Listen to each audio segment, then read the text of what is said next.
I need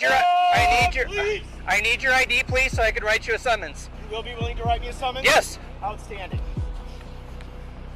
I need your ID also, please, sir. I don't think that's gonna happen. Okay, I'm gonna place you under arrest then. You're not placing me under arrest. Come You have no right to ask for it. Come here. All right, taser.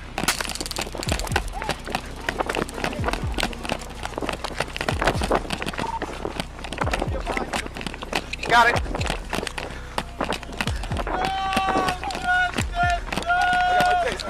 Go.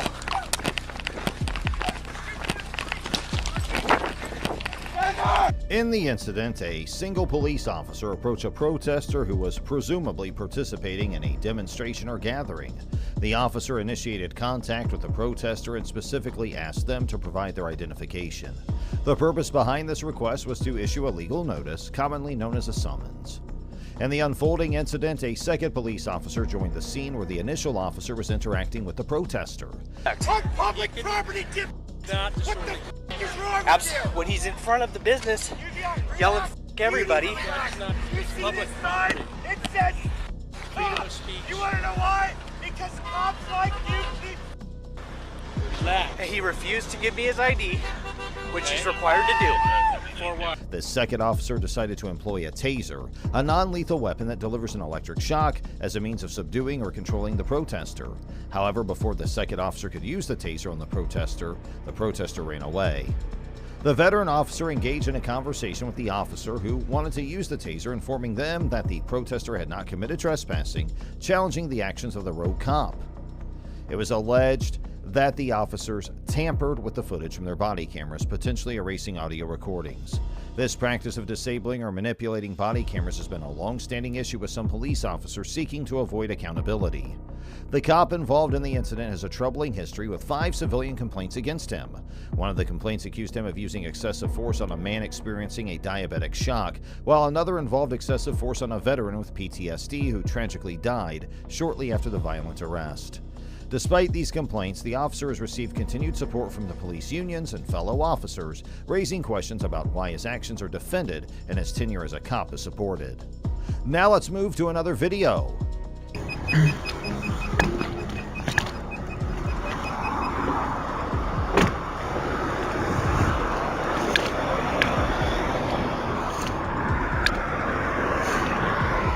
In the incident captured on video, Aramis Ayala, the first black state attorney elected in Florida, was pulled over by Orlando police officers. What agency are you with? I'm the state attorney. Okay. All right. Thank you. Your tag didn't come back. Never seen that before. I'm sorry? Yeah. We're good now. So it was... We ran the tag. I've never seen it before. A Florida tag. It's never come back to anything before.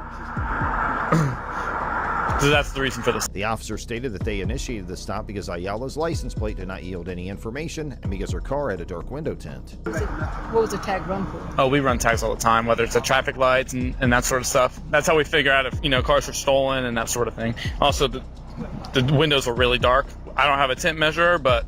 Upon being stopped, Ayala questioned the officers about the reason for pulling her over. The officers responded by explaining they regularly run license plate tags to check for stolen vehicles and other violations. They also mentioned that the dark window tint was another reason for the stop. What's your employee number? 157. Ready. There you are. The incident gained national attention and sparked outrage with some individuals alleged racial profiling. Ayala in a statement emphasized that she had not violated any laws and her license plate was properly registered. She also pointed out that the window tint was not in violation of Florida law. Now, let's move to another video.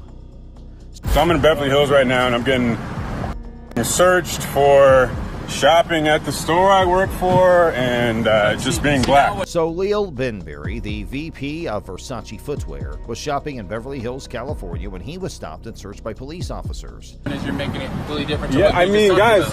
You're making it completely so different. So you check my ID. What's going on? Do I have anything on my record? No, you're good to go. Shoot. I'm good to go. That's what I thought. I've just been GPS and trying to figure out where I'm going. Okay, do you have any ID on you by chance, man? Without reaching into your pockets, you don't have any weapons or anything, right? I don't. I'm like super nervous. I'm just gonna check to make sure you don't have any weapons if you don't mind, okay? Face that way real quick. Put your hands behind your back, palms together like you're praying. Awesome, thank you. Spread your feet. Cool, man. Don't want to mess up those shoes. Those are pretty nice. You said I can search you, right? You do whatever. Cool, man. This is embarrassing, to be frank. Well, what we like to do, like when we stop someone, we just, to make sure you don't have any weapons or anything, Yeah, we just like to... feels a little excessive for it. What's unfortunate is, like, I literally designed the shoes that are in this bag, and I'm being, like, searched for. Really? Yeah, I do. Well, that's why I'm not, that's why, like I said, man, you're not in handcuffs or anything, I'm just talking to you right now, okay? I do, but I'm just walking down the street, that's a little ridiculous. Benberry expressed his frustration and questioned the necessity of the search, stating that being black was likely the reason for his treatment. Just want to run in real quick, partner, make sure everything checks out. I have to record this because I just don't feel comfortable with that. Well, just because right now you are being detained, just because we're talking to you, Okay. And we don't know, not saying that you would do this, but people have called and they have friends come, and then it comes an officer safety I'm literally issue. just going to record right now. That's all I'm doing. You see it's recording, and that's all I'm doing because I feel, you hear it in my voice, I'm uncomfortable, I'm nervous. You understand the climate that we're in? No, I understand. Is there anything I can do to make you feel more comfortable? Not Like you're not in handcuffs or anything, not right? Not really. Like, your boys are pulling up, I'm uncomfortable. I'm not making any, like fast movements, but this is uncomfortable for me. Huh? Are we making any comments? No, but this is uncomfortable for me. I just want to get to my car, so I'm just going to hit record for you. Yeah, hey, whatever you want to do, sir. But like I said, you understand why we stopped you, correct? And you admitted to jaywalking? So I'm in Beverly Hills right now. So you can't jaywalk, correct? You understood, yeah. Can I have my stuff back, please? But you see how you just switched that complete narrative? Nah. You were talking to us saying, I know how you guys saw it. Am I good to go? Yeah, you're good. All right, you guys have a good Next time, don't change the narrative like that, though. He mentioned a previous incident of being stopped for jaywalking, indicating that such experiences were not isolated for him. Benberry recorded the encounter, expressing his discomfort and emphasizing that he was simply walking down the street. Donatella Versace, the sister of Versace's founder, reposted the video on her Instagram, expressing her outrage at the incident and condemning the behavior of the officers as unacceptable. And now it's time to move to another and the last of today's videos. In the midst of a routine traffic stop, Lieutenant Trujillo issued a stern command to Mr. Espinoza, instructing him to vacate the scene. The officer went a step further, issuing a veiled threat of charging Mr. Espinoza should he choose not to comply. Curiously, the specific crime with which Mr. Espinoza would be charged remained unspecified. Within the confines of the law, individuals generally possess the right to observe a traffic stop as long as they adhere to parking regulations.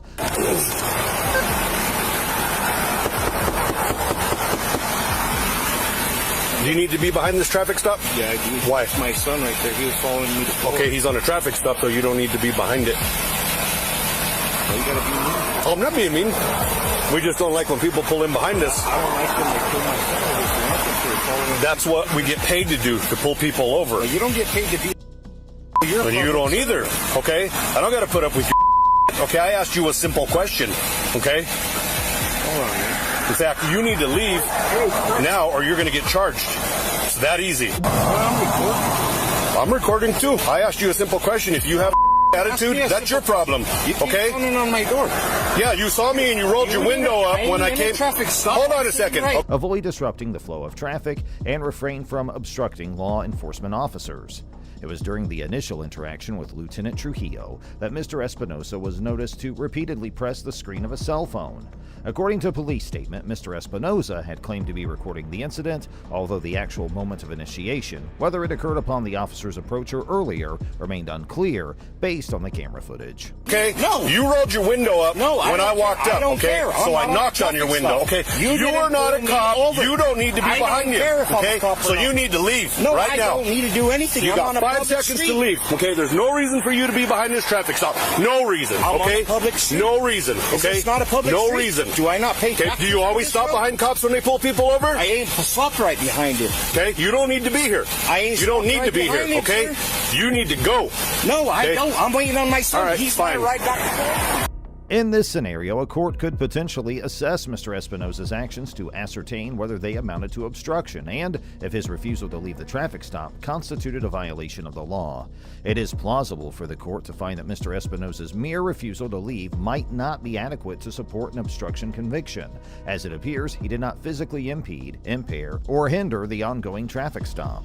His actions instead could be interpreted as an exercise of his First Amendment rights, with the intention of filming law enforcement activities. Okay, you don't need to be here. You don't need to be here, okay? You need to go. No, I don't. I'm waiting on my son. He's my ride back to Wilson. Leave. That's the car. Stay! Hey! Stop! Get out the car! Get out the car! Get out the car! Get out the car! What are you gonna do? You gonna SD4, give me the radio. Get out the car! Get out the car! Get out the car! Stop it now! Get out the car! Get out the car! Get out the car! Get out the car! Stop it now! Now! Get out! Get out of the car! Now! What the hell do you think you're doing? I ain't doing anything. Okay. Now you're on a traffic stop and you're trying to drive away? Get out the car! Call state police! Get out the Patrol has nothing to do with anything. Okay, they don't have jurisdiction over it. I don't know what you get. On the other hand, it is also plausible that the court could determine Mr. Espinosa to have violated the obstruction statute by willfully disregarding Lieutenant Trujillo's explicit order to leave the traffic stop. Such a determination might hinge on the interpretation of the law and the specific circumstances surrounding the incident. Get out of the car now. No. I got my truck. Don't give a clear the park. I just did, pal. Sit down as off. Don't pull away from me. I'm not. You're going to get lit up. I'm not. Okay, you're going to get You're lit up. breaking my arm, man. Hold on, I'm gonna get out. Get out the car! I'm complying. Get out the car! Can you hold on? Can you guys Get out. hold on? Now. I'm getting out. I'm not. You're under arrest. I'm not. Get out. Turn around and face the truck. You're under arrest. Okay, guys. Put your hands behind your Settle back. down. Put your hands behind your back. The deputies on the scene issued a command to Mr. Espinosa directing him to leave the area. However, as he began to pull away in his truck, the deputies responded by aiming their tasers at him and raising their voices, loudly ordering him to exit the vehicle. In response to the deputies' actions, Mr. Espinosa promptly stopped his truck and pulled over to the side of the road, complying with their subsequent instructions. Hands behind your back. I'm going. Put your hands. I'm going peacefully, pal. Get back. Get back. Hey, he's recording this case. That's fine. He can record all he wants. This is case, guys. You guys. You do what you're told, all right? You think it's okay just to roll up a traffic stop No, and I'm not do what you're told? Now you go to jail. That's all right. I'm a Turn around and face the truck. I'm already cuffed, man. You guys not listening. If you listen, you ain't get manhandled. Now let's Don't go. move. Let's go. That's great. You need to stay around. Get in the car. Get in the car. Get in when you.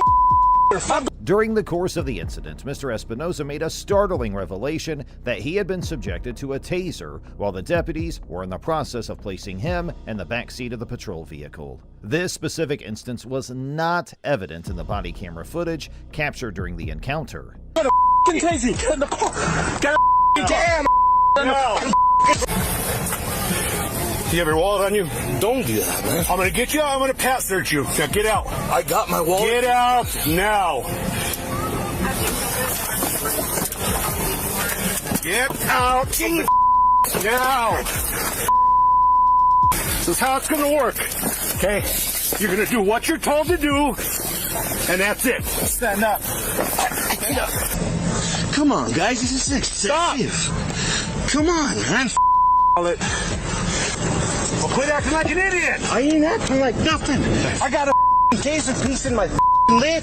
You guys shot me right in the face. Mr. Espinosa reveals that he was tased while the deputies were putting him in the backseat of the patrol vehicle. And although it is not apparent in the body camera footage, Mr. Espinosa alleged in his lawsuit that he was also tased. Additionally, Mr. Espinosa included in his lawsuit an allegation that he was tased yet again while attempting to put his own vehicle in park, following the officer's directive to halt his movements. I get out the car, stop the car. He runs it while I'm holding on to the car.